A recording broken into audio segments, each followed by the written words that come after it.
And the United Nations has called for a full investigation into the death of an American-Turkish dual citizen in the occupied West Bank on Friday. The spokesman for the UN Secretary-General reiterated that civilians must be protected at all times. Eyewitnesses and Palestinian officials say Israeli soldiers shot 26-year-old Aysenur Ezgi Eygi in the head as she took part in a weekly protest against the expansion of Jewish settlements in the town of Beita near Nablus. The dual national was rushed to a hospital but later pronounced dead. Well, let's speak to our diplomatic correspondent, James Landale. Hello there to you, James. Just tell us a bit more about this incident. Well, as you say, it was a weekly protest near Nablus against an illegal settlement where there have been these protests, for a long time against the settlement that has been made by some Israelis in an area that even the Israeli government says is an illegal outpost. So it's quite a regular place for people to demonstrate and protest. And anyway, this young woman, this young American woman, Aysenur Ezgi Eygi, who's literally just graduated from Washington University in Seattle, had recently arrived in the West Bank. She was taking part in this protest. And during that protest, it reached a stage where the Israeli forces fired, what eyewitnesses say were 2 shots.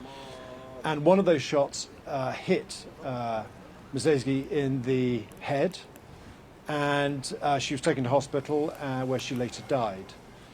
The IDF say that they are reviewing this incident. They say that shots were fired against what they called a man who was instigating violence by throwing rocks. The organisation which has run this protest denied that it was violent in any way and said that Ms. Ezgi was 200 metres away from the police, from the soldiers when this happened. So either way, there will be different accounts of what happened, but clearly a young American woman with Turkish origins has died as a result of this incident. OK, and like you said, she is a dual national. What comments have Washington made on this incident? Well, the Americans so far have said that they think it's a deeply disturbing killing. That's the message from the White House. They've also said that they've asked the Israelis to investigate. The United Nations have called for a full investigation, and the family have asked, they say that an Israeli investigation would not be adequate, to use their language.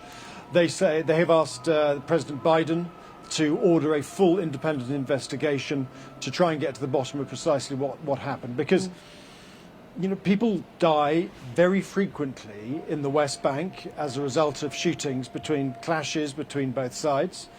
And sometimes there are investigations, sometimes there are not. And it is often very, very hard to get to the bottom of precisely what happened. And the problem here is that any kind of so-called independent investigation is going to have to rely on the acquiescence of the Israeli authorities, and that's not always forthcoming. And there has been a significant amount of increase in violence in the West Bank, James. Just talk us through the latest developments.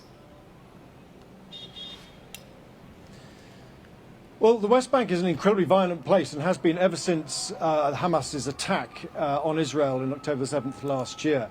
Well over 600, almost 700 Palestinians now have died in the West Bank. So not in Gaza, in the West Bank, as a result of violence, much of it involving clashes between Israeli settlers and Palestinians, clashes that are quite often ignored, abetted by Israeli forces in the West Bank.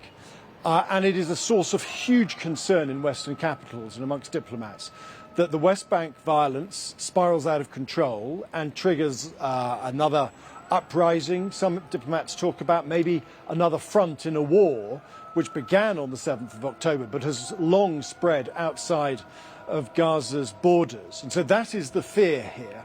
That is why Western capitals, the United Kingdom, the United States and others, keep putting sanctions on Israeli settlers who they believe are conducting illegal operations, and they are putting pressure on the Israeli government to do more to restrain these settlers, who do not have the full support in any way of Israeli society. but whom at the moment the Israeli government, led by Benjamin Netanyahu, depends on their support. And that's why violence like this continues in the West Bank. James Landale, thank you very much indeed.